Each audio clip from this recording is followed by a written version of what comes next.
মানবাধিকার লঙ্ঘন ও বিচার বহির্ভূত হত্যাকাণ্ডের অভিযোগ তুলে পুলিশ সংস্কার কমিশনের কাছে র্যাপিড অ্যাকশন ব্যাটালিয়ন র্যাব বিলুপ্তি করার সুপারিশ করেছে বিএনপি।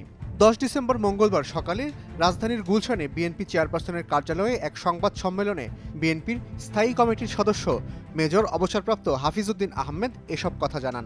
হাফিজউদ্দিন আরও বলেন, মানবাধিকার লঙ্ঘনের কারণে যুক্তরাষ্ট্র ইতিমধ্যে র্যাবের উপর নিষেধাজ্ঞা আরোপ করেছে। জাতিসংঘের মানবাধিকার কমিটিরও এর প্রতি নেতিবাচক মনোভাব রয়েছে। এই প্রেক্ষাপটে র্যাবকে বিলুপ্ত করে র্যাবের দায়িত্ব আর্মড পুলিশ ব্যাটালিয়ন ও থানা পুলিশ যেন যথাযথভাবে পালন করতে পারে সেই ব্যবস্থা গ্রহণের সুপারিশ করা হয়েছে। বিএনপি পুলিশ সংস্কার কমিশনের কাছে আরও যেসব সুপারিশ করেছে তার মধ্যে রয়েছে পুলিশ কমিশন গঠন, উপজেলা পর্যায়ে নাগরিক কমিটি গঠন, ক্ষমতার অপব্যবহার রোধে গ্রেপ্তারের আগে যথাযথ ডকুমেন্টেশন প্রক্রিয়া চালু করা। বিএনপি সরকারের আমলে 2004 সালের 26 মার্চ র্যাব প্রতিষ্ঠা করা হয়।